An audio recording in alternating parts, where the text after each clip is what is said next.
You knew I had to bait you into one final video for 2020. Don't lie.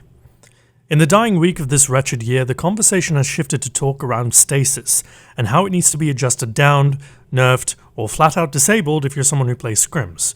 But the truth is, we can't really control it. It seems like it's here to stay. Whilst the majority of players seem to take issue with it, I think it's largely fine, and it's everyone else who just sucks at adapting to it. Yes, I know, I'm channeling big Principal Skinner energy right now, and I'm well aware of it. Am I so out of touch? No, it's the children who are wrong. Though if you've followed me for some time, you know this is not a new mantra. I'm a proponent of focusing on the things in your control and letting go of everything else. And with the new year upon us, I'm once again going to say that we need to look inward to ourselves in order to get better about our game instead of blaming everything else for our bad positioning. This video is all about learning from failure. It's about getting some value out of a bad time. It's about learning to suck in a way that pleases you. My name is Ascendant Nomad, and I'm your Crucible Doctor.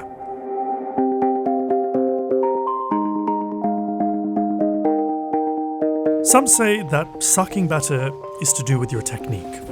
They say that if what you're doing isn't bringing you joy, it's probably because you're doing something wrong. This might be true. But when I'm going on a long sucking spree, I find it's a lot more rewarding to focus less on technique and more on mentality. We all have our days where we suck, okay? It's part of the natural course of life. You suck a little, you smack a little, you do a bit of jiggery-pokery and come out with a memorable finish. A little.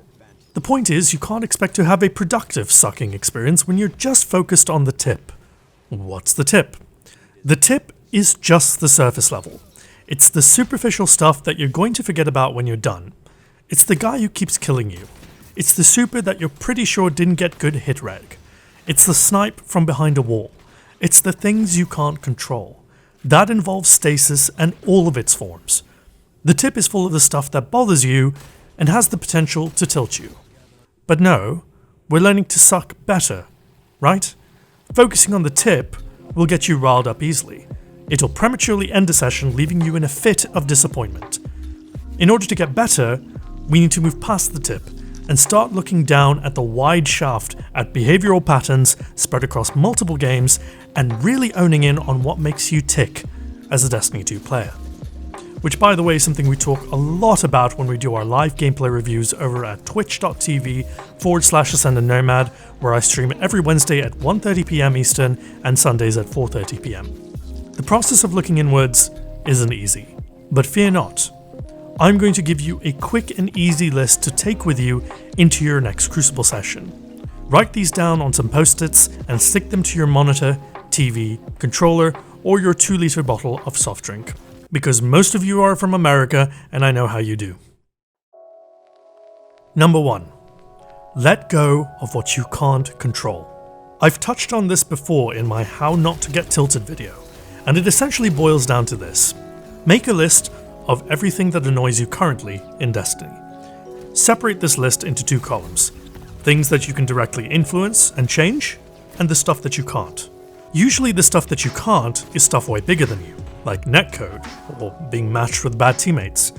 The column of stuff you can't control? Put all of it in your mind and close your eyes. Breathe in and let them all go.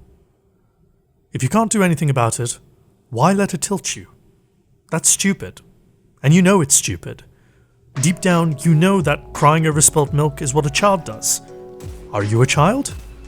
Well, according to my analytics, you are statistically likely to be one, but do you want to be grounded? I don't think you want to be grounded. Stop putting your energy into things that you have no control over, for games and in life.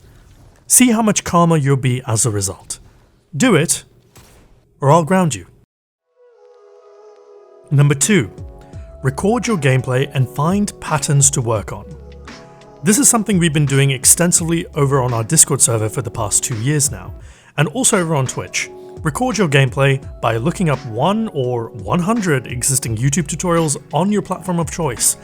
You could either post it to our gameplay review channel on Discord, link to the server in the description below, or watch them back yourself and look for patterns.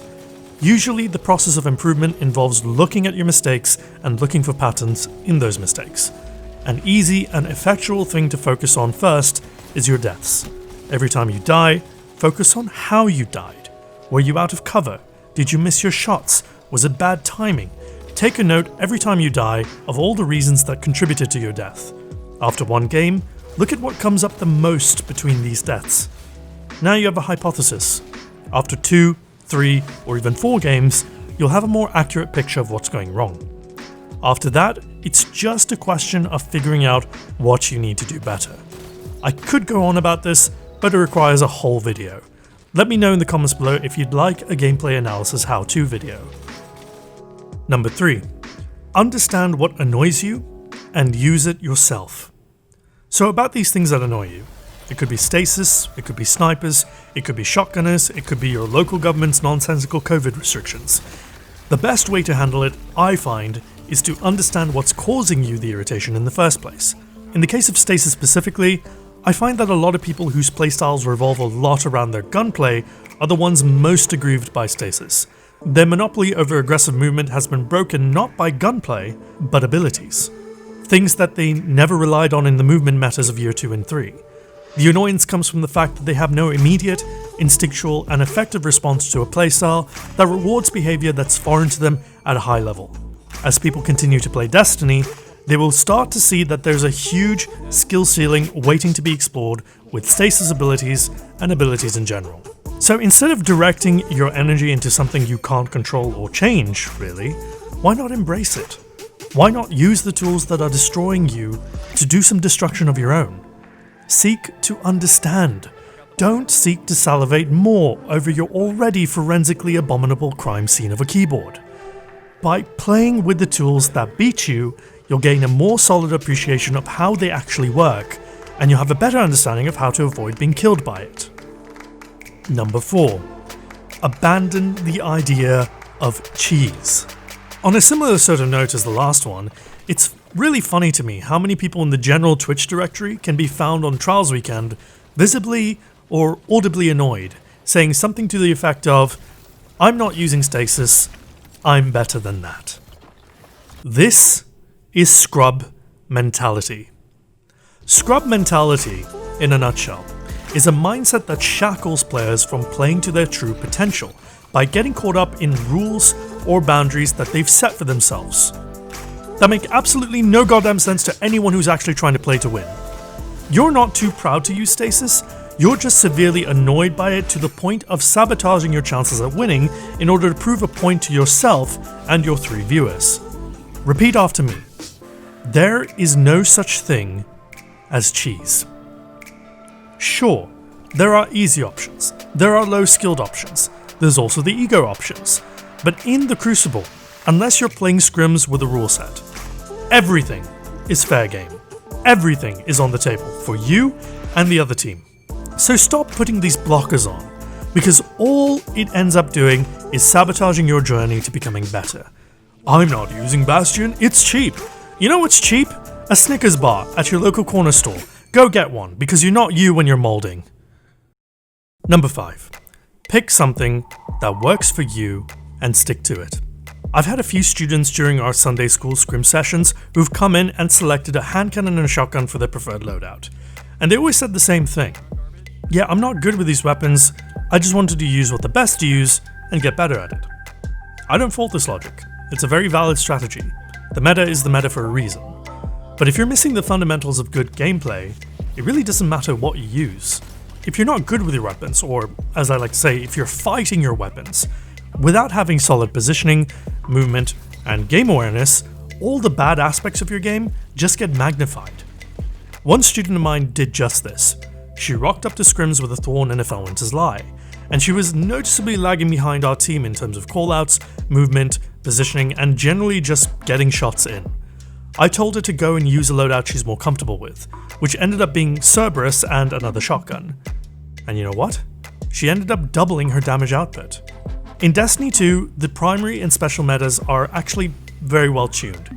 You can find success with just about every archetype of weapon out there. Yes, some guns are better than others, but it's more important that you're comfortable with what you're shooting first. It could be a 450 RPM auto rifle or a 150 RPM scout rifle. As long as you put damage in reliably, that is all that matters. A comfortable loadout allows you to focus better on the more important aspects of improving your game. Number 6. Try and find like-minded people to play with.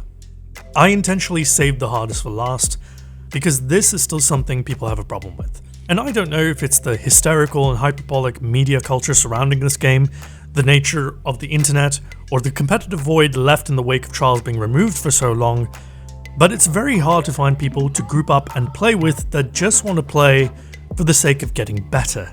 That friend who's constantly bitching about stasis and how Bungie was better off with Activision, they're not going to be much help to you during this mindset shift you're going through. Neither is that sweatlord on your friends list who's only interested in playing with people at his level to get wins. Finding people who want to play to improve should be the goal, whether they're at, under, or several levels above you. I'm grateful that I've found numerous solid crews to run with over the years, but it was a lot of trial and error. The difference it made though when I found those people cannot be overstated. It changes your perspective of the game. You start talking about ideas and theory crafting setups. You start playing comp for the experience rather than the points. You develop an ironclad relationship with the players you play with, which helps motivate your actions to play with them or protect them mid-match. Playing with the people who are on the same journey as you makes you care about them more, which motivates you to play better with them. It also motivates you to think about the game constructively rather than destructively and dismissively. Sound? Good. Not sound? That's good too. I'm going to do what I can to continue to provide the best advice I can for the Crucible. But I'll tell you something, lads. This last month on the channel has been pretty incredible. We've grown a lot, but it's also exposed me to a lot of people out there who seem hell-bent on opening a dialogue with some hyperbolic statement. If the Crucible advice is working out for you and you care about that, please comment with the word strawberry after whatever comment you leave. And if it's not, and you'd rather see me venture off into sensationalist commentary and builds and highlights, comment with blueberry. Otherwise, that's it for the video. Thank you very, very much for a very, very good 2020 for this channel. I hope 2021 brings more success here and more happiness generally for you and everyone who's part of this community. I'm Ascendant Nomad, and I'm your Crucible Doctor. Here's to you and your better Katie. Cheers.